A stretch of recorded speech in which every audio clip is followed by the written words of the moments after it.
Good morning everyone. अब हम लोग देखते हैं नेक्स्ट टॉपिक। अभी तक हमने देखा था होमोजीनियस और non homogeneous system of equation का सॉल्यूशन जनरल मेथड, मतलब जो 12th क्लास के एकेडमिक्स में हम लोग को दिया हुआ है एनसीईआरटी, मतलब मैट्रिक्स मेथड। लेकिन वो प्रोसेस जो हम पहले भी बता चुके हैं, वो प्रोसेस लेंदी प्रोसेस, ठीक है। अब हम लोग देखते हैं रैंक मेथड से होमोजीनियस और नॉन होमोजीनियस इक्वेशन को हम लोग किस तरीके से सॉल्व करते हैं। अब इसको जरा देखा जाए, ये मेथड हमारा शॉर्ट मेथड होता है, इजिली सॉल्व हो जाता है क्वेश्चन इस मेथड से, ठीक है। बस रैंक निकालने आना चाहिए मैट्रिक्स का बाय यूजिंग एक्लॉन फॉर्म, ठीक है। तो उसको हम लोग रिवाइज कर लेंगे एक बार।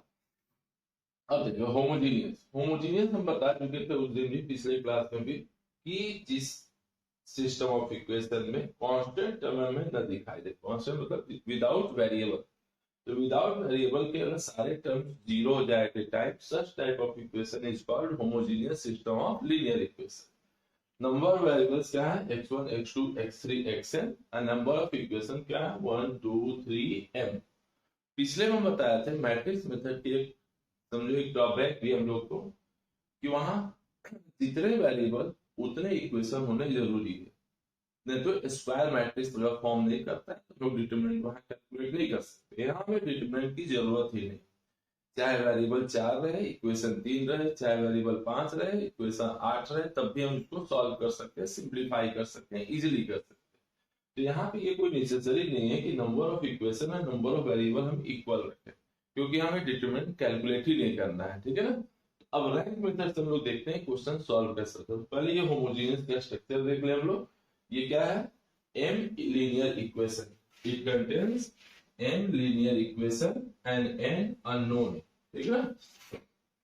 मतलब ये दोनों हम लोग को डिफरेंट भी हो सकते हैं, सेम भी हो सकते हैं, कोई टेंशन नहीं है, ठीक है। इनका मैट्रिक्स इक्वेशन क्या होगा, x is equal to o के फॉर्मेट, पता है। यहाँ पे क्या है, विदाउट वेरिएबल जो टर्म्स है वो सारे के सारे क्या है, हमको जीरो है, ठीक है ना। तो इनका मैट्रिक्स इक्वेशन कुछ इस तरह का बनता है हम लोग। ये बन गया हमारा coefficient matrix, this is called A is equal to I m cross n, number of row m, number of column m. Column क्या बताता है, coefficient of x1 x2 x3 xn। अब फर्स्ट इक्वेशन के coefficient, coefficient of second equation, coefficient of third equation, coefficient of mth equation.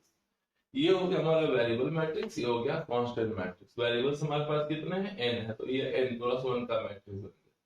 Zero हमारे पास कितने हैं, m है, जितने इक्वेशन उतने ये जीरो, ठीक है। तो ए आई जे जो है इसको हम लोग बोलते हैं कोफिशिएंट मैट्रिक्स, ठीक है ना। ये हमारा कोफिशिएंट मैट्रिक्स है। यहाँ काम हम इसी मैट्रिक्स से करते हैं, वहां भी हम लोग उसी मैट्रिक्स से काम करते थे, मतलब मैट्रिक्स इक्वेशन में भी ए का ही यूज होता था, वैसे ही यहाँ भी हम लोग ए का ही यूज करते हैं, ठीक है ना। अब ऑब्वियसली एक बात यहाँ पे ध्यान देने की चीज है कि कोई भी होमोजेनियस सिस्टम ऑफ इक्वेशन है, उसका एक सोल्यूशन तो 100% होगा। वह कौन सा सोल्यूशन है, x1 equal to 0, x2 equal to 0, x3 equal to 0, xn equal to 0। मतलब जीरो सोल्यूशन इसका एक कंपलसरी सोल्यूशन हमारे लिए हमेशा होता है, ठीक है। तो इस चीज को ध्यान में रखना है कि जीरो सोल्यूशन हमारा एक कंपलसरी सोल्यूशन है यहाँ पे, that is x equal to 0 is the solution of equation 1।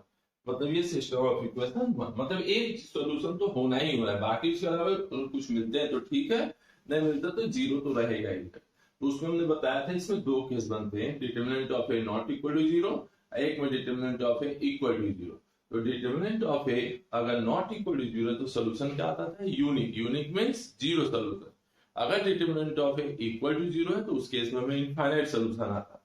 लेकिन यहाँ हमारा करने का तरीका थोड़ा अलग होगा, प्रोसेस हमारा अलग होगा, ठीक है। अब it is known as trivial solution. तो जीरो सोल्यूशन को क्या बोलते हैं हम लोग, ट्रिवियल सोल्यूशन या जीरो सोल्यूशन या सेल्फ ऑब्वियस सोल्यूशन, ठीक है ना, कुछ भी कर। अब एक बात और ध्यान दीजिए कि अगर x1 x2 दो सोल्यूशन है किसी सिस्टम ऑफ इक्वेशन के, कोई भी सिस्टम ऑफ इक्वेशन, ये नहीं कह रहा है कि होमोजीनियस ही, तो अगर x1 x2 दो अलग अलग सोल्यूशन है, x1 x2 मतलब x1 y1 z1 के पेयर्स, ठीक है, तो उनका लीनियर कॉम्बिनेशन भी एक तरह से सोल्यूशन कहा जाता है, ठीक है ना। अब कैसे कहा जाएगा सोल्यूशन, अब जरा देखा जाए इसको हम लोग, कि उनका लीनियर कॉम्बिनेशन भी हमारा सोल्यूशन कहा जाएगा किस तरीके से, तो जरा देखते हैं कि अगर x1, सपोज दैट x1 इस इक्वेशन का सोल्यूशन है, तो हमें क्या मिलेगा, a x1 is equal to o, x2 भी अगर इस इक्वेशन का सोल्यूशन तो क्या मिलता है ax2 इक्वल टू o। अब जरा हम लोग देखते हैं कि क्या k1 x1 plus k2 x2 इसे सेटिस्फाई करता है।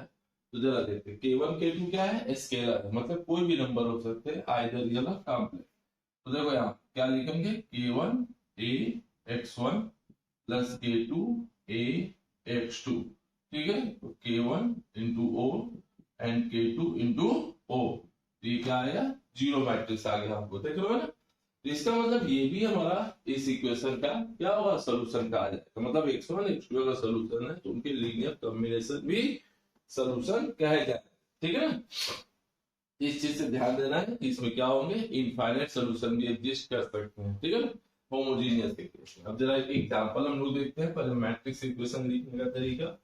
जैसे हम लोग मान लो कोई इक्वेशन लिखते हैं x plus y minus z equal to 2x minus y plus z equal to 0, 4x minus y plus z equal to 0। तब इनका मैट्रिक्स इक्वेशन अगर हमको लिखना हो तो क्या लिखेंगे ax equal to o means a की जगह क्या लिखोगे कोफिशिएंट 1 1 माइनस 1 2 माइनस 1 1 4 माइनस 1 1, ठीक है, इंटू यहाँ हो गया एक्स वाई जेड, ये हो गया हमारा 0 0 0।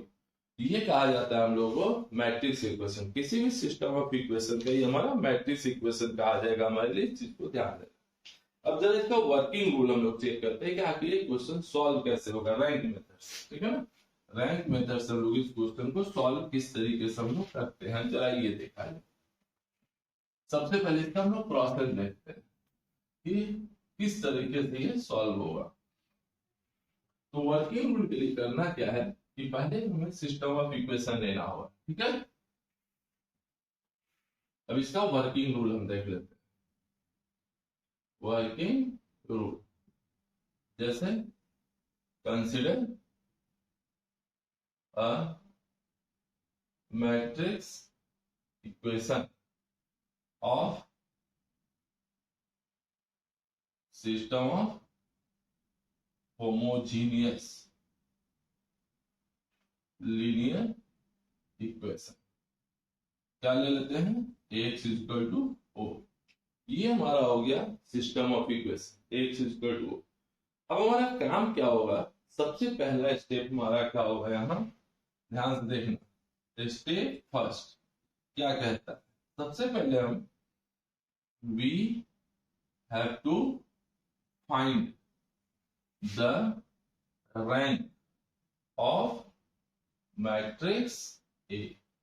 सबसे पहला काम हमारा होगा मैट्रिक्स ए का रैंक निकालने का। ए मैट्रिक्स किस तरह का है, ए आई जे एम क्रॉस एन फॉर्मेट, ठीक है। तो सबसे पहला हमारा काम होगा मैट्रिक्स ए का रैंक निकालने। रैंक निकालते समय एक चीज का ध्यान देना होगा, ठीक है। जैसे हम पीछे में बताए थे कि रैंक निकालने के लिए रो कॉलम दोनों यूज कर सकते हो, यहाँ पे हमें केवल रो ट्रांसफॉर्मेशन यूज करना है। We have to find the rank of matrix A by reducing it into echelon form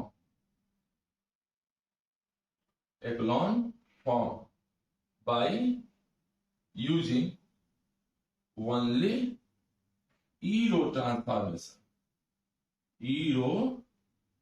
transformation, ठीक है। इस चीज को ध्यान देना, ये चीज हमारे लिए यहाँ इंपॉर्टेंट है। क्या चीज, ई रो ट्रांसफॉर्मेशन कि मतलब मैट्रिक्स का यहाँ रैंक निकालने के लिए हम केवल रो ट्रांसफॉर्मेशन का यूज करेंगे, कॉलम यूज नहीं करते। रीजन है उसके पीछे कि किसी भी कोफिशिएंट मैट्रिक्स में जो फर्स्ट कॉलम होता है वह एक्स का कोफिशिएंट होता है, सेकंड कॉलम क्या है वाई का कोफिशिएंट।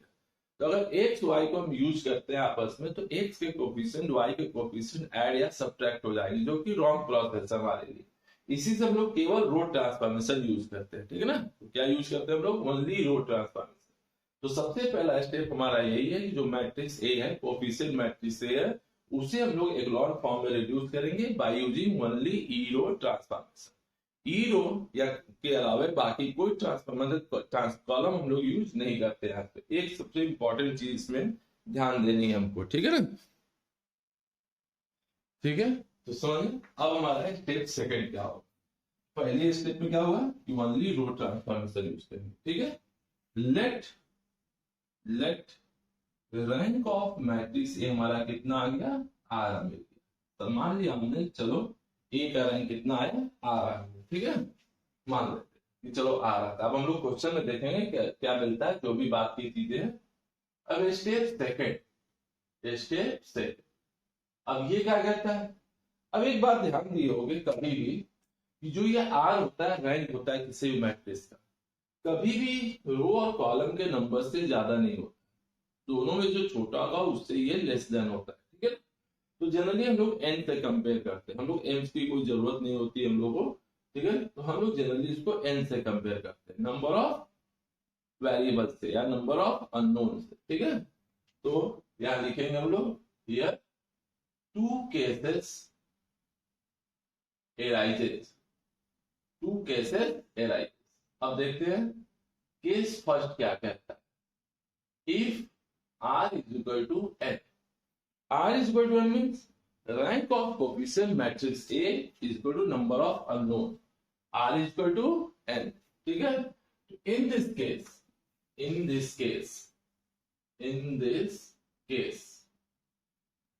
ठीक है, we get n minus r is equal to n minus n is equal to 0 linearly independent solution. कहने का मतलब क्या हुआ, अब जरा इस बात को समझते हैं। लीनियरली इंडिपेंडेंट सॉल्यूशन का मतलब क्या हुआ, जैसे कभी भी इनफाइनाइट सॉल्यूशन या यूनिक सॉल्यूशन जब आता है, इनफाइनाइट के केस में हम लोग एक वेरिएबल को के मानते थे आर्बिट्री। पिछले में भी हम लोग देखे थे जो मैट्रिक्स मेथड था कि जेड को हमने के एज्यूम किया। तो जेड को के एज्यूम करने का मतलब ये हुआ कि एक वेरिएबल वहां पे क्या होगा, इंडिपेंडेंट, मतलब उसको किसी से कोई मतलब नहीं होगा, बाकी जो होंगे उस पर डिपेंड करेंगे, ठीक है ना, बाकी जो होंगे डिपेंड करेंगे। जैसे मान लो अगर हमने इक्वेशन लिखा x plus y equal to 1 या 0 हमने लिखा, ठीक है। तो अभी किसी एक को यहाँ डिपेंडेंट हमको इंडिपेंडेंट करना हो, किसी भी एक को हम लोग यहाँ इंडिपेंडेंट कर सकते हैं। जैसे मान लो हमने x को कहा कि चलो ये इंडिपेंडेंट है, तो y की वैल्यू क्या होगी, -x। अब x की वैल्यू 1 करेंगे तो y की वैल्यू -1, x की वैल्यू -1 करेंगे तो y की वैल्यू 1, x की वैल्यू 1/2 करेंगे तो y की वैल्यू -1/2, ठीक है, -1। तो ये क्या मिला, क्या देखने को मिल रहा है कि y is depend on x। तो कितने वेरिएबल्स इंडिपेंडेंट होंगे ये चीज हमें दिमाग में रखना पड़े, ये हम लोग को पता चलता है रैंक देखते, ठीक है। और ये इसका फार्मूला होता है n माइनस आर वेरिएबल्स जो होते हैं वो क्या होते हैं, इंडिपेंडेंट होते हैं, ठीक ना। तो n माइनस आर क्या होते हैं, इंडिपेंडेंट, मतलब उतने वेरिएबल्स को हम लोग आर्बिट्री कांस्टेंट एज्यूम कर सकते हैं। अब जैसे देखो मान लो इक्वेशन दिया x plus y plus z equal to 0। अब एक ही इक्वेशन है, 3 वेरिएबल, ऑब्वियस सी बात है सोल्यूशन क्या होगा, इनफाइनाइट। अब यहाँ भी देखो, यहाँ पे हम 2 को इंडिपेंडेंट मानना पड़ेगा, एक को C1 एक को C2, ठीक है ना। किसी 2 को इंडिपेंडेंट मानोगे तब जाके हमारा तीसरा कैलकुलेट होगा, ठीक है ना। इस चीज को ध्यान से समझना पड़ेगा हमको, ठीक है ना, कि n माइनस आर वेरिएबल्स क्या होंगे। अब यहाँ पे देखो एक भी वेरिएबल इंडिपेंडेंट नहीं, तो जब एक भी वेरिएबल इंडिपेंडेंट नहीं है मतलब सब डिपेंडेंट है, इसका मतलब सॉल्यूशन क्या होगा, यूनिक होगा, ठीक है ना। तो therefore we get unique solution that is zero solution, ठीक है ना। मतलब x1 की वैल्यू 0, x2 की वैल्यू 0, डॉट डॉट xn की वैल्यू 0, ठीक है। तो केस फर्स्ट क्या कहता है कि रैंक अगर n के बराबर हो जाए, नंबर ऑफ अननोन के इक्वल हो जाए, तो उस केस में हमें एक भी हमको इंडिपेंडेंट वेरिएबल एग्जिस्ट नहीं करेगा और हमें क्या मिलेगा, यूनिक सोल्यूशन, मतलब 0 सोल्यूशन हमारा फाइनल आंसर आएगा। तो एक एग्जांपल हम इस पे करके देख लेते हैं किस तरीके से सॉल्व होता है। जैसे हम एक एग्जांपल लेते हैं कि x plus 2y plus 3z is equal to 0, 3x plus 4y plus 4z is equal to 0, 7x plus 10y plus 12z is equal to 0। सबसे पहले हम बताया ना कि पहले हम कोफिशिएंट मैट्रिक्स लेते हैं, कोफिशिएंट मैट्रिक्स से हम लोग रैंक निकालना, ठीक है ना। तो हम यहां लेंगे कोफिशिएंट मैट्रिक्स 1 2 3 3 4 4 7 10 12। अब बताएं कि इस मैट्रिक्स का हम लोग रैंक निकालेंगे by reducing it into echelon form by using only E और ट्रांसफॉर्मेशन। कॉलम में यूज ही नहीं करना है, ठीक ना, इस चीज को हमें ध्यान देना होगा। ठीक, तो चलो अब यहां देखते हैं R2 में क्या लिखेंगे, R2 minus 3R1 and R3 में क्या लिखेंगे, R3 माइनस 7R। तो हमें वैल्यू कितनी मिली 1 0 0 2 3। ट्रिपल करके माइनस करेंगे तो आ जाएगा -2। 7 टाइम्स करके माइनस करते हैं तो आता है -4। ट्रिपल करके माइनस करेंगे तो 9, 4 माइनस 9 कितना हो जाएगा -5। और 7 टाइम्स करके माइनस करेंगे तो 12 माइनस 21, ये हो जाएगा कितना -9।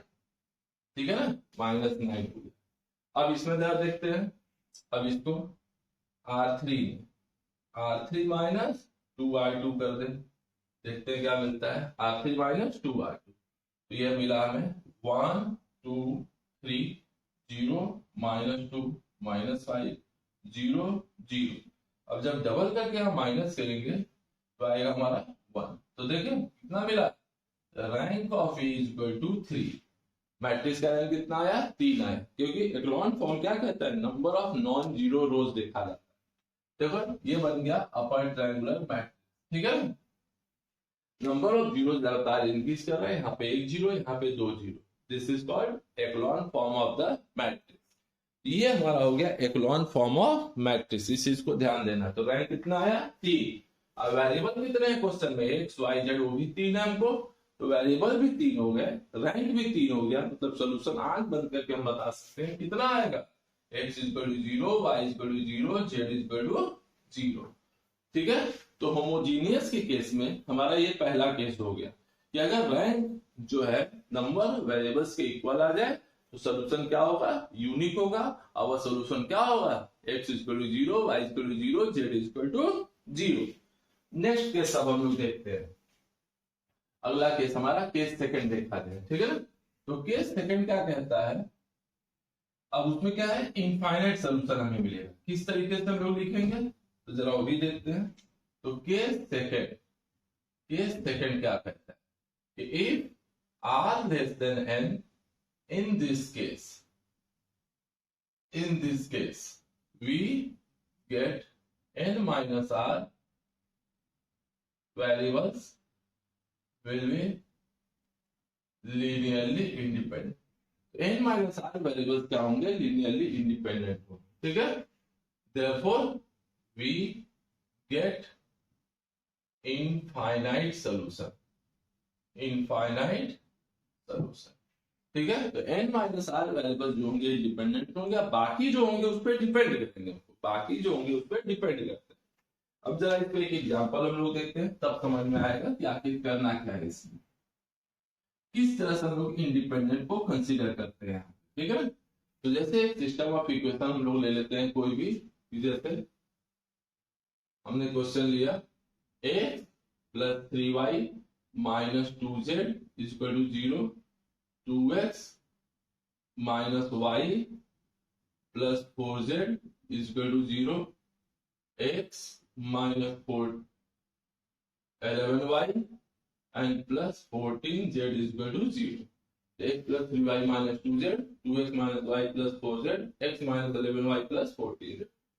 तो सबसे पहले हम इसका मैट्रिक्स इक्वेशन क्या लिखेंगे, x is equal to o। तो क्या हो जाएगा हमारा 1 3 माइनस 2 2 माइनस 1 4 1 माइनस 11 एंड 14। ये हो गया हमारा कितना x y z, ये कितना आ गया हमें 0 0 0। हमारा काम क्या था, रैंक निकालना है कोफिशिएंट मैट्रिक्स। चलो ठीक है, मैट्रिक्स ए हम लोग लिख ले। अब एग्जाम में डायरेक्ट जैसे ऑब्जेक्टिव अगर आता है तो इतना सब हमें लिखने की जरूरत नहीं है, सीधे हम लोग मैट्रिक्स लिखते हैं, कोफिशिएंट मैट्रिक्स, और सीधे इसका रैंक कैलकुलेट करेंगे। रैंक ही डिसाइड करेगा सोल्यूशन को क्या मिलेगा, बाकी कुछ इसमें करने की जरूरत नहीं है, ठीक है। तो 1 3 माइनस 2 2 माइनस 1 4 1 माइनस 11 14। अब देखते हैं, इसको डबल करके माइनस कर दे, डायरेक्ट माइनस कर। तो R2 में R2 माइनस 2R1, R3 में R3 माइनस R1। तो ये कितना मिला हमें 1 0 0 3 माइनस 2, डबल करके माइनस करेंगे तो -7, और यहाँ भी डबल करके माइनस करेंगे 8, यहाँ पे डायरेक्ट माइनस करेंगे तो 14, यहाँ डायरेक्ट माइनस करेंगे तो 16। नेक्स्ट स्टेप क्या होगा हमारा, R3 में R3 माइनस 2R2। देखो इसका डबल एकदम साफ साफ दिख रहा है हमें, तो कितना आया 1 3 माइनस 2 0 -7 8 0 0 0। देख रहा, तो रैंक हमको कितना आया, रैंक हमको आया is equal to 2 less than n is equal to 3।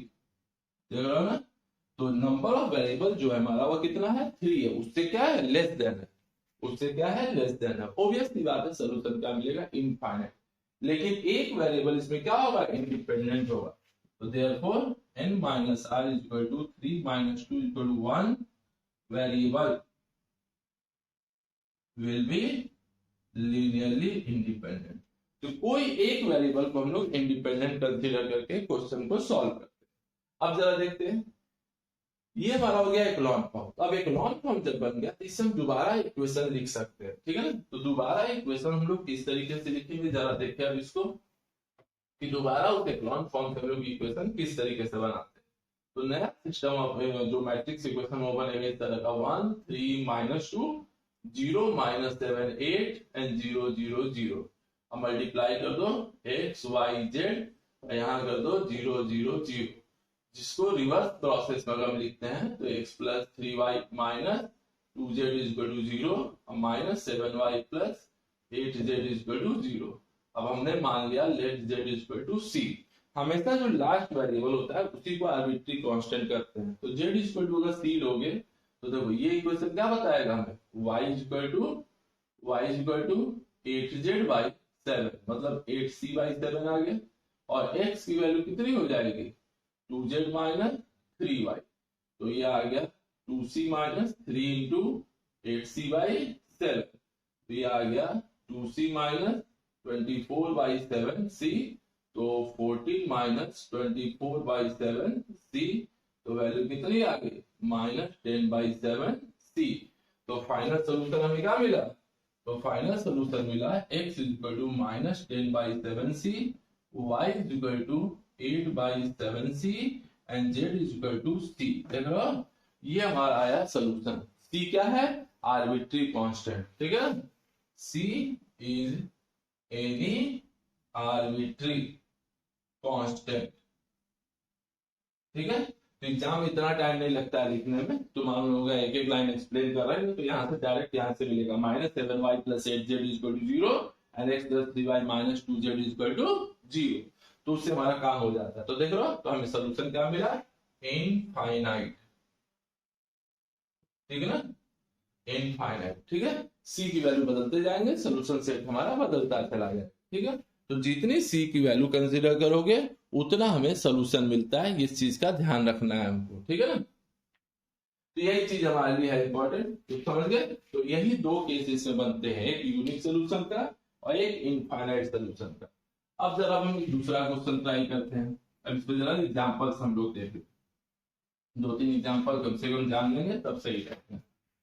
अब देखते हैं कि जैसे हम नेक्स्ट एग्जांपल ले रहे हैं, नेक्स्ट एग्जांपल लेते हैं कि x plus y plus z is equal to 0, 2x minus y minus 3z is equal to 0, 3x minus 5y and plus 4z is equal to 0, और ये हो गया x plus 17y plus 4z is equal to 0।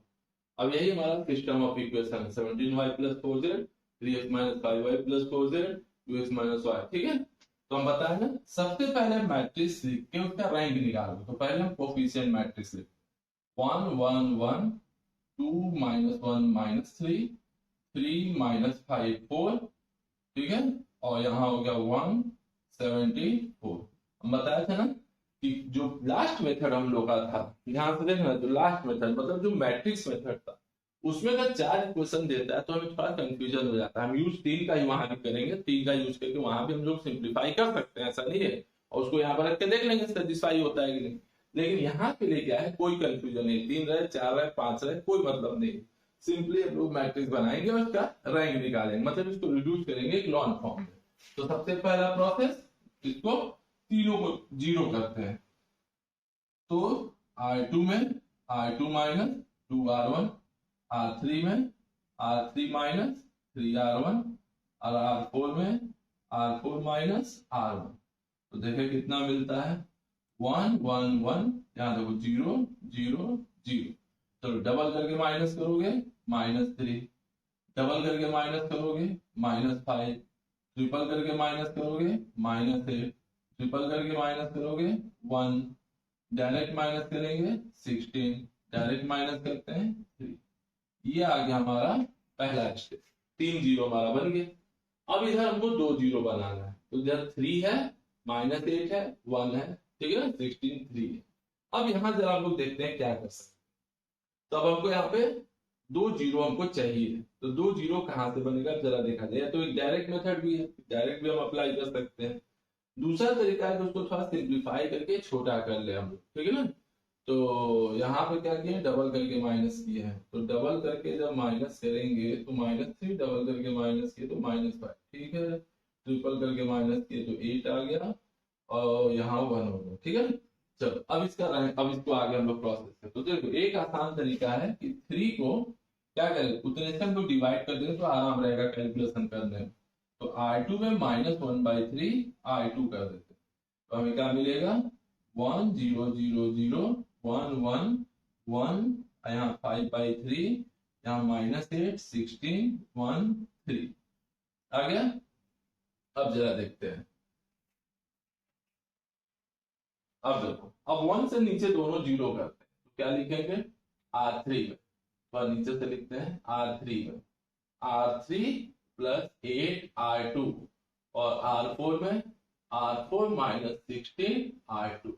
तो जरा देखें क्या मिलता है हमें, 1 0 0 0 1 1 0 0 1 5/3। चलो देखते हैं, अब 5/3 में 8 से मल्टीप्लाई करके ऐड करना है, तो देखो यहाँ पे कितना मिलेगा हमें, 1 + 40/3, ये हो गया 43/3 हो गया। कॉलम में कोई यूज नहीं करना है, कॉलम में कभी मल्टीप्लाई डिवीजन कुछ नहीं करना है, ठीक ना, जो भी करेंगे हम लोग रो में ही करते हैं यहाँ पे, ठीक है। फिर यहाँ देखते हैं 3 माइनस, अब यहाँ पे 16 से मल्टीप्लाई करते हैं 80/3 हो गया, तो 9 - 80/3 हो गया, तो ये कितना देगा हमें -71/3 आ गया हमारा। अब सिंपल सी बात है, अब हम लोग क्या कर ले, दोनों में 3 से मल्टीप्लाई कर, तो हमारा काम आसान हो जाएगा, ठीक है ना। और उसके बाद इसको हम लोग जीरो बना देते हैं। तो चलो R3 में क्या करते हैं, R3 में मल्टीप्लाई करते हैं 3/43 R3 से, और R4 में मल्टीप्लाई करते हैं 3/71 R4 से। ऐसे हम देखें तो यहाँ रैंक हमें मिल गया। देख लो ध्यान से, अगर हम एग्जाम में अगर यही क्वेश्चन करते हैं तो यहाँ पे हमें जीरो बनाने की जरूरत नहीं है, साफ साफ दिख रहा है कि ये जो नंबर है तो जीरो कर ही देगा, चाहे कुछ भी हो जाए जीरो कर ही देगा वो। बस हम लोग प्रोसेस के लिए देख रहे हैं, लेकिन यहाँ पे आंसर में साफ साफ दिख रहा है कि ये जीरो आ रहा है और रैंक क्या आ रहा है मैट्रिक्स का 3 आ रहा है। तो चाहे तो हम यहाँ भी आंसर बता सकते हैं, ये स्टेप हमें करने की जरूरत नहीं है, हम सीधे सीधे लिख सकते हैं कि rank of A equal to 3, क्योंकि इस तरह के केस में हम चाहें तो इसको कैंसिल आउट कर सकते हैं, ठीक ना, ये हमारा कैंसिल हो सकता है, इससे हम इसको डायरेक्ट कैंसिल कर सकते हैं। तो रैंक हमें कितना मिला 3, जो कि किसके बराबर है, n इक्वल टू 3 के, मतलब नंबर ऑफ वेरिएबल के बराबर है। मतलब इसका सोल्यूशन क्या आएगा, यूनिक आएगा, मतलब हमें सोल्यूशन क्या मिला, यूनिक। तो यूनिक क्या होता है, x equal to 0, y equal to 0, z equal to 0। समझ में आएगा। तो ये हमारा क्या मिला, यूनिक सोल्यूशन। देख रहे हैं 3 स्टेप में हमारा आंसर आ गया आराम से, इजीली, बिना डिटरमिनेंट निकाले। तो ये हमारा है रैंक मेथड। रैंक से हम लोग किसी भी सिस्टम ऑफ इक्वेशन को इजीली सिंप्लीफाई कर सकते हैं। होमोजीनियस में थोड़ा ज्यादा भी लग रहा होगा कि इतना रैंक निकालना है, बल्कि वहां डिटरमिनेंट आसान काम था, लेकिन जब यही क्वेश्चन हम लोग नॉन होमोजीनियस के लिए करते हैं, चाहे इनफाइनाइट के लिए केस में करेंगे, ये मेथड हमारे लिए थोड़ा इजी हो जाता है, रैंक मेथड, ठीक है। अब इसी तरह का हम लोग नेक्स्ट क्वेश्चन इनफाइनाइट सोल्यूशन का देखते हैं। इनफाइनाइट के केस में हम लोग क्या आंसर देंगे, कैसे निकालेंगे। तो एक इनफाइनाइट का भी एग्जांपल हम लोग देख लेते हैं। जैसे एक एग्जांपल है थोड़ा 4 वेरिएबल का, जरा उसको भी हम लोग देखें। दिया है 2x - 2y plus 5z plus 3w is equal to 0। दूसरा है 4x minus y plus z plus w is equal to 0।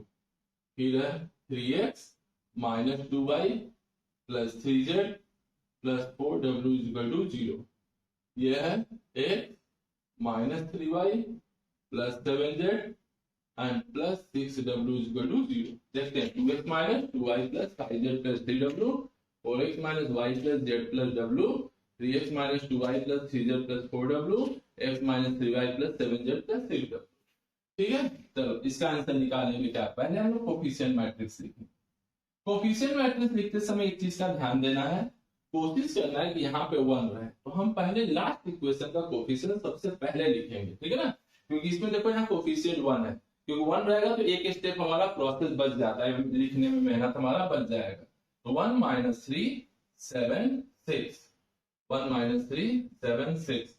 अब उसका जो सीक्वेंस है वही लिख दो, 2 माइनस 2 5 3 4 माइनस 1 1 1 3 माइनस 2 3 4। ये हमारा बन गया matrix 1 minus 3 7 6, 2 minus 2 5 3, 4 minus 1 1 1 and 3 minus 2 3 4। अब जाए हम लोग रैंक निकालते हैं, तो प्रोसेस तो जान ही गए, R2 में R2 माइनस 2 R1, R3 में R3 माइनस 4 R1, R4 में R4 माइनस 3 R1। ठीक है, तो जरा देखा जाए क्या मिलता है हमें, 1 माइनस 3 7 6, डबल करके माइनस कर दो, ये तीनों 0, डबल करके माइनस करोगे तो 6 माइनस 2 हो गया 4, डबल करके माइनस करोगे तो 14, तो माइनस 9, डबल करके माइनस करोगे तो माइनस 9। अब इसको 4 टाइम्स करके माइनस करना है तो 11, 4 टाइम्स करके माइनस करना है तो 27, 4 टाइम्स करके यहाँ माइनस करना है तो माइनस 23।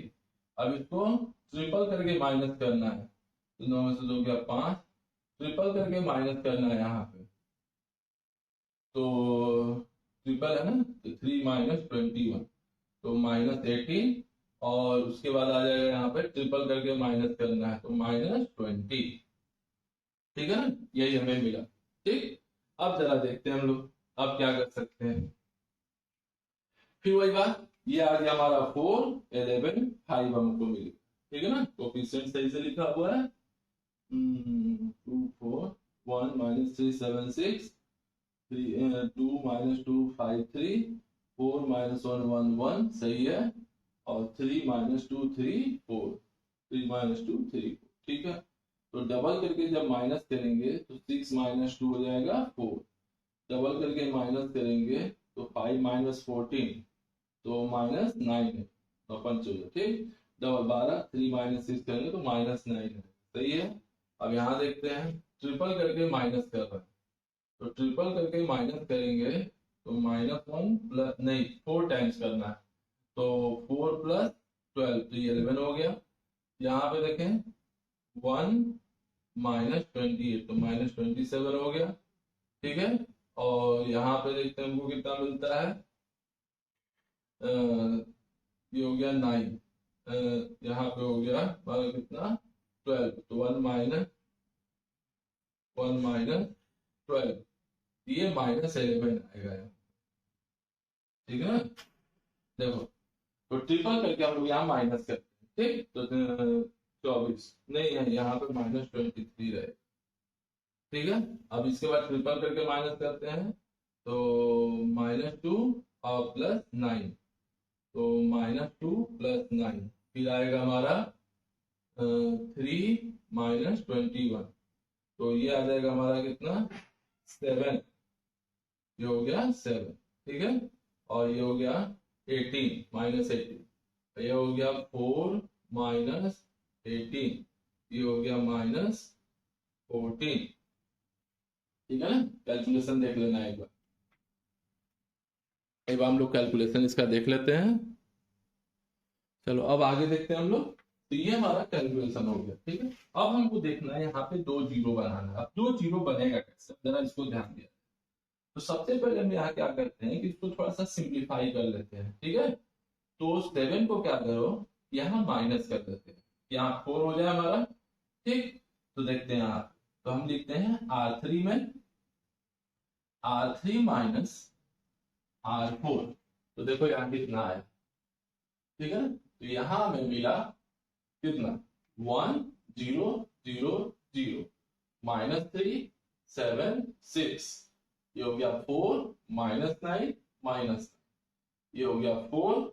जब इसको यहाँ माइनस करेंगे, ठीक है, तो -27 + 18 होगा, तो ये आ गया -9।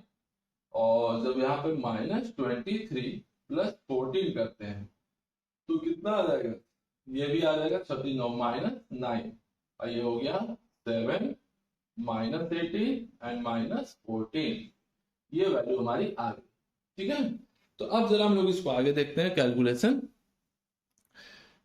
अब इतना तो हो गया, अब यहाँ पे कुछ और किया है कि अब 4 से ये डायरेक्ट कट जाएगा, सिंपल है। ये डायरेक्ट नहीं कटेगा, तो इसके लिए हमें कैलकुलेशन करना पड़ेगा, मतलब यहाँ 7 से यहाँ 4 से मल्टीप्लाई करना हो, तो थोड़ा सा आसान बना लेते हैं। तो देखते हैं, तो हम इसको लिखते हैं R3 में R3 minus R2 and R4 में 4 R4, ठीक है R।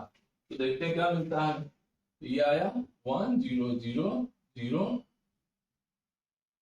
-3 7 6 4 -9 -9 0 0 0, या 28 कर। तो 28 करने से क्या होगा कि आराम से हम 7 से मल्टीप्लाई करके माइनस कर सकते हैं।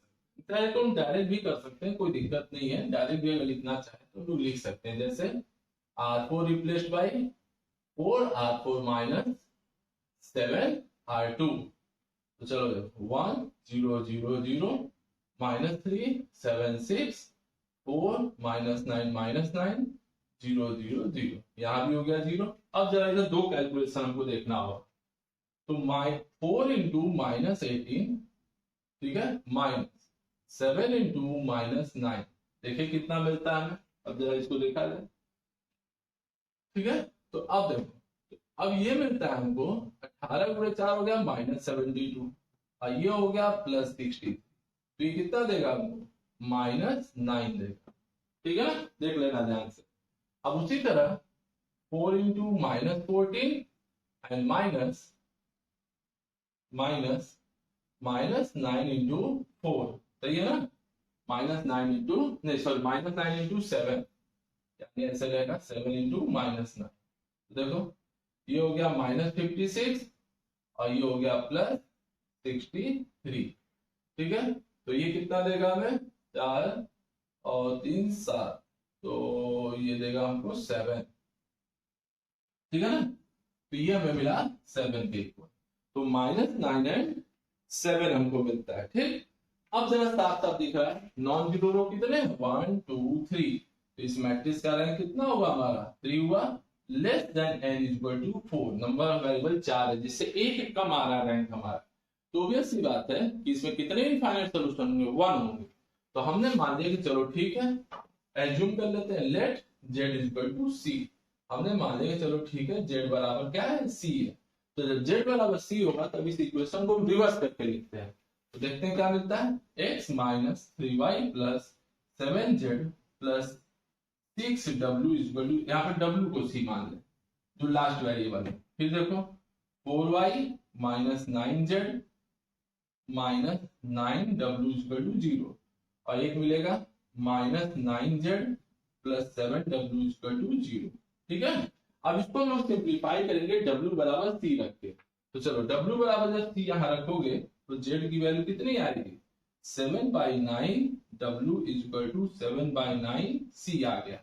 तो z निकल गया, w निकल गया। अब y कितना आएगा, तो y देख लेते हैं, y यहां से निकलेगा 1/4, या ऐसे समझे 9/4, और ये हो जाएगा z प्लस w, ये हो गया 9/4, z की वैल्यू कितनी है 7/9 c प्लस c है। तो इसको सिंप्लीफाई करेंगे तो 7 और प्लस 9 कितना हो जाएगा हमारा, 9 से 9 एलसीएम कट जाएगा हमारा, 9/4 इंटू ये हो जाएगा 16/9 c, 9 से 9 कट गया, ये हो गया 4c। ये कितना आ गया हमारा 4c आ गया। अब x की वैल्यू हम लोग देख लेते हैं कितना आता है। तो x जरा देखें, तो x की वैल्यू यहां से निकलेगी, ठीक है। तो कितनी हो जाएगी 3y minus 7z and minus 6w। तो 3 into 4c minus 7 into z की वैल्यू कितनी थी 7/9c और 6c कर दी, तो ये हो गया 12c minus 49/9c minus 6c। तो एलसीएम ले लिए 9, ये हो गया 108c minus 49c minus 54c। ये आ गया 108c माइनस 9 4 13 3 81 5 4 9 10 103c 9, तो ये आ गया 5/9c। ये हमारा सोल्यूशन हो गया। तो आंसर क्या आया हमारे x is equal to 5/9c, y is equal to 4c, z is equal to 7/9c and w is equal to c। ये हमारा सोल्यूशन हो गया, ठीक है ना, जो कि क्या होगा इनफाइनाइट। इस तरीके से हम लोग आराम से चाहे तो सोल्यूशन कैलकुलेट कर सकते हैं, ठीक है। तो होमोजेनियस के केस में रैंक निकाल के कुछ क्वेश्चन टेढ़े होते हैं। अब जैसे अब ये क्वेश्चन अगर आ जाता है मैट्रिक्स मेथड से, तो अब 4x4 के डिटरमिनेंट निकालना ही काफी टिपिकल वर्क होता है, तो उससे कहीं आसान है हमारे लिए रैंक निकालना। 1 2 3 स्टेप में हमारा रैंक दिख गया कि रैंक कितना होगा। अब देखो यहाँ पे स्टैंडर्ड फॉर्म में बदलने की जरूरत नहीं है, क्योंकि हमें पता है कि एक लॉन्ग फॉर्म होगा, बस एक ट्रांसफॉर्मेशन करना है, क्या R2 इंटरचेंज विद R4। तो इतना नहीं लिखा जाता है ऑब्जेक्टिव के केस में, ठीक है ना। जैसे कॉम्पिटिटिव एग्जाम में अगर सब आंसर आता है तो इस सबको चेंज करने की जरूरत नहीं है, डायरेक्ट आंसर बता सकते हो। 3 नॉन जीरो रो दिख रहा है, एक जीरो रो दिख रहा है, अगर नीचे कर दो तो एक लॉन्ग फॉर्म बन जाएगा हमारा। तो अगर ये रो नीचे कर दे तो एक लॉन्ग बन जाएगा। तो इतना लिखने की जरूरत नहीं है। जैसे पिछले में भी एक स्टेप हम लोग छोड़े थे, इससे क्या है कि हमारा 1 2 3 स्टेप में आंसर मिल गया, देख रहे हो ना। आराम से बाकी का कैलकुलेशन कर सकते हो। लास्ट वेरिएबल को हमेशा आदत में डालना है कि जो लास्ट वेरिएबल होगा उसी को हम लोग सी मानेंगे, ठीक है ना, आर्बिट्री कांस्टेंट। इस चीज को हमेशा ध्यान में रखना है, ठीक है। अब एक दूसरा क्वेश्चन देखा जाए, इसी तरह का एक दूसरा problem.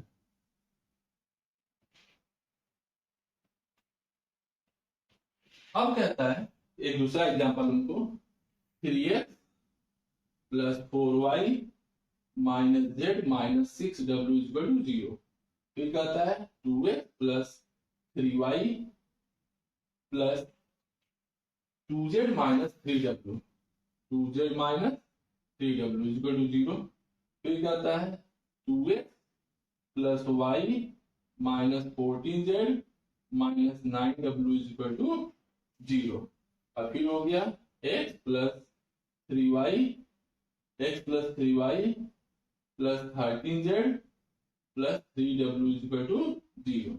x plus 3y plus 13z plus 3w, 2x plus y minus 14z minus 9w, 2x plus 3y plus 2z minus 3w, 4x plus 3x plus 4y minus z minus 6w।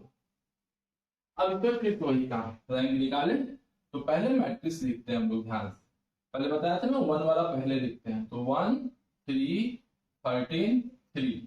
अब उसके नीचे 2 2 वाला लिख दो दोनों, 2 3 2 minus 3, 2 1 minus 14 minus 9, उसके नीचे 3 वाला लिख लो, 3 4 माइनस 1 माइनस। अब जरा इसका तो R2 में क्या करेंगे R2 माइनस 2R1, R3 में क्या करते हैं R3 माइनस 2R1, और R4 में क्या करते हैं R4 माइनस 3R1, ठीक है। तो हम जो देखते हैं पहला मैट्रिक्स क्या मिलता है 1 3 13 3। चलो ये तीनों तो जीरो हो गया, आंख बंद करके लिख दें।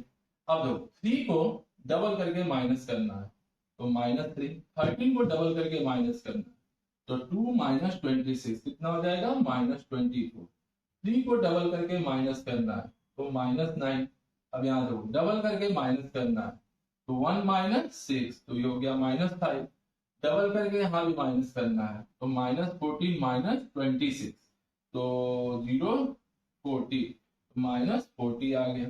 फिर इसको भी डबल करके माइनस करना है तो माइनस 15 हो गया, ठीक है। अब इसको देखो ट्रिपल करके माइनस करना है 4 माइनस 9, तो ये हो गया माइनस 5। तो ट्रिपल करके माइनस करना है तो माइनस 40, इसको भी ट्रिपल करके माइनस करना है ये आ गया -50, ठीक है ना। ये आ गया हमारा पहला स्टेप। अब सेकेंड स्टेप देखते हैं हम लोग, देखते हैं कितने स्टेप में रैंक निकलता है, क्योंकि डिटरमिनेंट निकालना तो इतना आसान काम इसमें नहीं है, हम देख रहे हैं साफ साफ दिख रहा है, ठीक है। अब देखते हैं, पहला स्टेप तो सिंपल दिख रहा है, एक स्टेप हम लोगों को क्या चीज R4 में R4 माइनस कितना कर दें R3 कर दें, और R2 में क्या करो -3 से डिवाइड कर लो, -1/3 R2, उससे क्या होगा वो भी सिंपल हो जाएगा, 1 3 13 3 0 0 0, यहाँ पे 1 हो गया, यहाँ पे 8 हो गया, यहाँ पे 3 हो गया, यहाँ -5 या -40, यहाँ पे -15, ठीक है, यहाँ पे 0 0। एक काम करते हैं और ज्यादा आसानी से बन जाए, एक काम करते हैं R2 में डिवाइड करते हैं 1/3 से, -1/3 R2, R3 में करते हैं -1/5 R3, R4 में करते हैं -1/5 R4। तो देखो यहाँ पे 1 8 3 1 8 3, साफ साफ आंसर दिख गया हमको। R2 उठाओ, दोनों में माइनस कर दो, हो गया दोनों जीरो, मतलब इसमें दो ही नॉन जीरो रो मिलेंगे, 1 और 2, देख रहे हो, बाकी सारे गायब। तब एक स्टेप लिखने की भी क्या जरूरत है, हमें साफ साफ दिख रहा है कि रैंक ऑफ ए कितना है हमारा 2 है, जो कि लेस देन है n इक्वल टू 3 के, ठीक है ना। करना कुछ नहीं है, R2 को उठाओ, दोनों में माइनस कर दो, यहाँ भी माइनस कर दो, यहाँ भी माइनस कर दो, तो ये पूरा रो किसमें कन्वर्ट हो जाएगा, जीरो रो में, ठीक है ना। किसमें कन्वर्ट हो जाएगा हमको, जीरो रो में। तो दो ही इस मैट्रिक्स में नॉन जीरो रो मिलेंगे हमको, दो नॉन जीरो, मतलब इसका रैंक कितना हो गया 2 हो गया। मतलब इसमें देखो, इसका मतलब इसमें दो वेरिएबल इंडिपेंडेंट होंगे, ठीक है। अब इसका मतलब यहाँ पे हो गया कि n minus r equal to 3 - 2, 3 नहीं, वो ये 4 है, यहाँ पे 4 रहेगा, 4 - 2 equal to 2 variable is linearly independent. तो दो वेरिएबल यहाँ पे क्या होंगे, लीनियरली इंडिपेंडेंट होंगे, ठीक है, दो वेरिएबल। अब दो वेरिएबल अगर इंडिपेंडेंट हो, बताया ना, लास्ट का दो एज्यूम कर लो, जेड और डब्ल्यू को। तो चलो जेड को मान लेते हैं C1 एंड डब्ल्यू को मान लेते हैं C2, ठीक है ना। जेड को C1 ले लिए, डब्ल्यू को C2 ले लिए। अब इक्वेशन क्या बनेगा, x + 3y + 13z + 3w = 0। और दूसरा इक्वेशन y + 8z + 3w = 0। भाई जेड और डब्ल्यू को अगर C1 C2 माने तो ऑब्वियसली y की वैल्यू क्या हो जाएगी, -8z मतलब -8c1 - 3c2, ये आ गई किसकी वैल्यू, y की वैल्यू, ठीक है। अब x देखा जाए तो x की वैल्यू यहां से निकालते हैं, -3y - 13z - 3w, तो हमें कितना मिला -3। अब यहां देखो -8z - 3w, नहीं गलत लिख रहा है, c के फॉर्म में लिखते हैं, 8c1 - 3c2, और यहाँ हो गया 30c1 और 3 ये हो गया c2, तो देखो ये हो गया 24c1, ये 9c2 - 13c1 - 3c2, ये 13 यहाँ से माइनस कर, तो 13 करोगे माइनस तो 11c1 एंड प्लस 6c2, तो हमारा फाइनल आंसर कितना है, x = 11c1 + 6c2, y = -8c1 - 3c2, z = c1 and w = c2। ध्यान से देखना, दो वेरिएबल यहाँ पे इंडिपेंडेंट है। रीजन क्या है, रीजन सिर्फ ये है, कौन सा condition, rank of A = 2 less then number of variable n = 4। तो अब n - 4 निकालेंगे तो टू वेरिएबल्स हमारे क्या होंगे, इंडिपेंडेंट होंगे, लीनियरली इंडिपेंडेंट। तो किसी भी दो को तुम आर्बिट्री कांस्टेंट कंसीडर कर सकते हो। अब ये क्वेश्चन अगर मैट्रिक्स मेथड में होता तो परेशान हो जाते, 3 बार हमको 2 बार मैट्रिक्स मेथड लगाना पड़ जाता, 3 बार की कहो, ठीक है ना। तो इसलिए रैंक मेथड किसी भी हालत में मैट्रिक्स मेथड से हम लोग बेटर होता है और जल्दी रिजल्ट हम लोग को देता है। बस रैंक निकालने की बस देर है, आधा ऑब्जेक्टिव तो यही बन जाएगा हमको कि सिस्टम क्या होगा, सोल्यूशन इनफाइनाइट होगा कि यूनिक होगा, क्योंकि होमोजेनियस इज ऑलवेज कंसिस्टेंट। तो होमोजेनियस सिस्टम ऑफ इक्वेशन जो होता है वो हमेशा क्या होता है, कंसिस्टेंट होता है। तो इनकंसिस्टेंट का तो सवाल ही नहीं उठता है, ठीक है। बस ये दो केस बनते हैं कि सोल्यूशन यूनिक होगा कि इनफाइनाइट होगा, बस इस चीज को हमको ध्यान देना है, ठीक है ना। तो इस तरीके से हम लोग क्वेश्चन को इजीली सॉल्व कर सकते हैं, कोई इसमें टेंशन वाली बात नहीं है। अब एक क्वेश्चन देखते हैं थोड़ा सा दूसरे तरह का।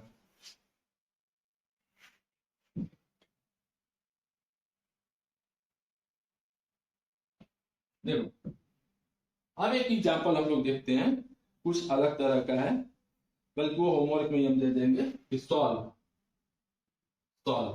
जैसे दिया है 4x plus 2y, 4x plus 2y plus z plus 3w equal to 0। दूसरा इक्वेशन है 6x plus 3y, 6x plus 3y and plus 4z plus 7w equal to 0। और तीसरा इक्वेशन है 2x plus y, 2x plus y plus w equal to 0। मतलब देख रहा हूं साथ साथ जेड का टर्म तीसरे में नहीं है, 4 वेरिएबल है, 3 इक्वेशन है भाई, 4 वेरिएबल 3 इक्वेशन। तो एक आंसर तो तुम ऐसे ही बता सकते हो कि सोल्यूशन क्या आएगा, इनफाइनाइट। ठीक है भाई, सोल्यूशन क्या आएगा, इनफाइनाइट। साथ साथ दिख रहा है रैंक हमारा 3 से ज्यादा तो हो ही नहीं सकता, बहुत होगा रैंक 3 हो जाएगा, 3 से ज्यादा तो नहीं हो सकता। तो साथ साथ ये तो हमें पता ही चल गया सोल्यूशन क्या आएगा, इनफाइनाइट, क्योंकि 4 वेरिएबल 3 इक्वेशन, ऑब्वियस सी बात है सोल्यूशन क्या मिलेगा, इनफाइनाइट। अब सोल्यूशन मिलेगा क्या, अब उसके लिए हमको रैंक निकालना पड़ेगा। ठीक है ना, तो चलो मैट्रिक्स लिखते हैं, फिर वही काम करेंगे। पहले 2 लिखेंगे, ठीक है ना, 2 से इन दोनों को 0 करना आसान है। तो 2 1 0 1, 4 2 1 3, 6 3 4 7। ठीक है, अब रैंक निकालते हैं। तो R2 में क्या करेंगे, R2 माइनस 2R1, और R3 में क्या करेंगे, R3 माइनस 3R1। तो हमारा अगला क्या मिलेगा, तो देखो 2 0 0 1 0 1। अब देखो डबल करके माइनस करना है 0, डबल करके माइनस करना है 1, डबल करके माइनस करना है 1, ट्रिपल करके माइनस करना है 0, ट्रिपल करके माइनस करना है 4, ट्रिपल करके माइनस करना है 4। आ गया, साफ साफ दिख रहा है हमको रैंक कितना आएगा, रैंक हमको लग रहा है 2 आना चाहिए। ठीक है ना, रैंक हमारे हिसाब से 2 मिलना चाहिए। देखो साफ साफ दिख रहा है। अब एक स्टेप मान कर लिखो, नहीं तो कोई जरूरत नहीं है लिखने की, R3 माइनस R2, तो लिखने की कोई जरूरत नहीं है। 2 1 0 1 0 0 1 1 0 0 0 0। साफ साफ दिख रहा है रैंक हमको कितना है, rank of coefficient matrix equal to a less than n equal to 4। मतलब नंबर ऑफ वेरिएबल से ज्यादा कम है। ठीक है, तो ऑब्वियस की बात है कितने वेरिएबल इंडिपेंडेंट होंगे, n minus r equal to 4 minus 2 equal to 2 variable independent होंगे। देख रहा हो 2 वेरिएबल इंडिपेंडेंट। अब जरा इक्वेशन रिड्यूस करें, तो 2x plus y plus w equal to 0 and y plus, नहीं यहां पर रहेगा z plus w equal to 0। जैसे इसको ध्यान देना, 2x plus y plus w, क्योंकि ये लाइन w का कोफिशिएंट होता है, ये लाइन y का कोफिशिएंट, z का कोफिशिएंट है, ये लाइन y का कोफिशिएंट, ये लाइन x का कोफिशिएंट है। तो ये चीज हम लोग जो डायरेक्ट लिख रहे हैं ना, समझ में आना चाहिए। तो पहले रो से हमने पहला इक्वेशन लिखा, दूसरे रो से हमने दूसरा इक्वेशन लिखा। तो यहाँ पे देखो ये किसका कोफिशिएंट है, z, और ये w, तो यहाँ z प्लस w हो गया। यहाँ पे 2x plus y plus w equal to 0। अब जरा ध्यान दो, अब यहाँ पे हम जेड डब्ल्यू को इंडिपेंडेंट नहीं कर सकते। हमेशा तो हम लोग यही कर बोल रहे थे कि लास्ट वाले दो को मान लेना है, लेकिन यहाँ थोड़ा सा दिक्कत है। ठीक है ना, अब यहाँ रिलेशन ही हमारा जेड डब्ल्यू में बना है, तो दोनों को तो मान नहीं सकते। तो इससे बचने का रास्ता है कि चलो हम जेड डब्ल्यू को C1 कर दिए, तो जेड की वैल्यू कितनी आ गई, माइनस डब्ल्यू यानी माइनस C1। अब एक में y को मान लेते हैं, y को C2। तो जब y C2 हो जाएगा तो 2x की वैल्यू क्या हो जाएगी, minus y minus z minus. ठीक है, तो y कितना माने हैं C2 और w कितना माने हैं C1। तो x की वैल्यू क्या आ गई, minus C1 minus C2 by 2। तो सोल्यूशन क्या मिला, x बराबर minus C1 minus C2 by 2, y equal कितना मिला C2, और z इक्वल क्या मिला माइनस C1, w इक्वल क्या मिला C1। यही हमारा सोल्यूशन होगा। ठीक है ना, कितनी आसानी से बन गया। देखने में था 4 वेरिएबल और 3 इक्वेशन, लेकिन क्वेश्चन हमारा इजीली सॉल्व हो गया। रैंक कितना आया, 2 आ गया। ठीक है ना, तो रैंक 2 है तो भाई ऑब्वियस सी बात है 2 वेरिएबल इंडिपेंडेंट होंगे। लेकिन जब उन दोनों में रिलेशन बन जाए, लास्ट जो 2 वेरिएबल हमारा था उनको उनमें ही अगर, तो दोनों को हम C1 C2 नहीं मान सकते, दोनों को माने तो ऊपर कंफ्यूजन हो जाएगा आंसर लिखने में। तो एक में यहाँ ले लिए, एक में यहाँ y को ले लिए, चाहे x को ले लो तुम्हारी मर्जी, x से भी बन जाएगा, ऐसा कुछ जरूरी नहीं कि हमको y ही लेना है, x भी लेंगे तो भी आंसर आ जाएगा हमको। x को भी अगर मन करे C2 मानने तो मान सकते हो, ठीक है ना। तो इस तरीके से हम लोग आराम से क्वेश्चन सिंप्लीफाई कर सकते हैं। अब देखा जाए एक और क्वेश्चन है कुछ अलग तरह, जैसे कह रहा है discuss for all values of k, discuss for all values of k, discuss for all values of k, all values of k, the system of equation, the system of equation। अब जरा देखा जाए सिस्टम ऑफ इक्वेशन हमारा क्या कर 2x plus 3ky, 2x plus 3ky plus 3k plus 4z is equal to 0। दूसरा x plus क्या करता है k plus 4y, k plus 4y plus 4k plus 2, 4k plus 2 z is equal to 0। तीसरा कहता है x plus 2 into k plus 1 y plus z का coefficient है 3k plus 4, 3k plus 4 z is equal to 0। कह रहा है कि k की वैल्यू डिस्कस करनी है इस सिस्टम ऑफ इक्वेशन में, कब क्या सोल्यूशन आएगा k के किस किस मान के लिए, ठीक है ना। यही चीज हमको डिस्कस करना है। चलो सबसे पहले हम लोग कोफिशिएंट मैट्रिक्स लिखते हैं, ठीक है। तो कोफिशिएंट मैट्रिक्स हमारा क्या होगा, फिर वही बात बताया ना, 1 वाला पहले लिखेंगे। चलो 1 k प्लस 4, 4k प्लस 2, फिर लिखते हैं 1 2k प्लस 2, 3k प्लस 4, फिर लिखते हैं 2 3k एंड 3k प्लस 4। यही हमारा आ गया। पहला स्टेप हमारा क्या होगा जरा देखा, पहला तो क्या लिखोगे I2 में I2 माइनस R1 और R3 में R3 माइनस 2R1, ठीक है। तो चलो देखते हैं कितना मिलता है हमें, 1 0 0 k plus 4 and 4k plus 2। चलो जब k प्लस 4 को माइनस करोगे तो कितना आ जाएगा k माइनस 2, और यहाँ पे जब माइनस करोगे तो आ जाएगा माइनस k प्लस 2, ठीक। डबल करके माइनस करोगे तो कितना आ जाएगा, डबल करके माइनस करना है तो k माइनस 8 हो जाएगा हमको लग रहा है, ठीक है ना।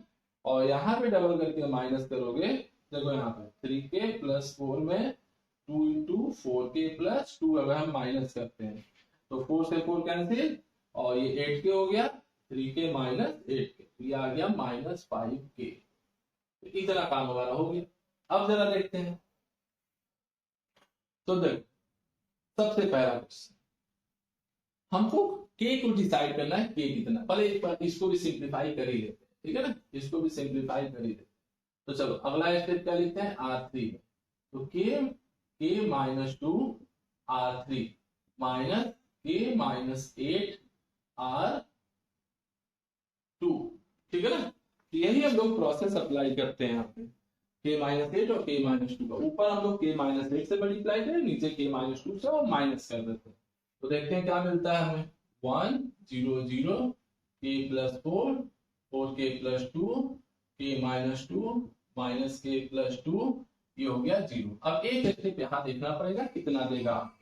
चलो तो देखते हैं, तो minus 5k k minus 2 minus k minus 8 और ये क्या है माइनस k प्लस 2।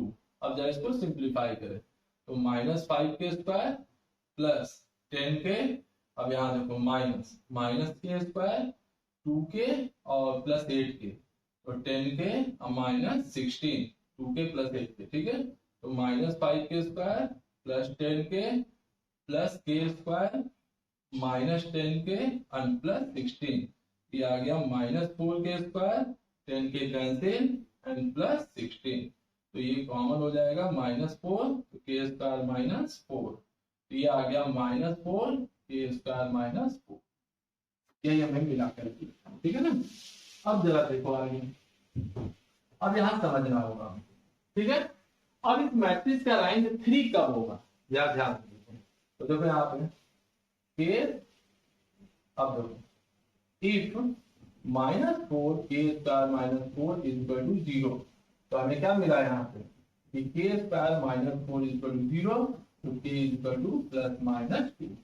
तो यहाँ पे तीन केस बनेंगे। पहला केस कि if k is equal to not equal to ±2, यानी k की वैल्यू अगर ±2 ना हो तो क्या होगा, तो उस केस में रैंक ऑफ ए जो आएगा वह 3 होगा, जो बराबर होगा n इज इक्वल टू 3 के। ध्यान से देखना, जो रैंक आएगा वो नंबर ऑफ वेरिएबल के बराबर होगा, तो सोल्यूशन क्या मिलेगा हमें, यूनिक।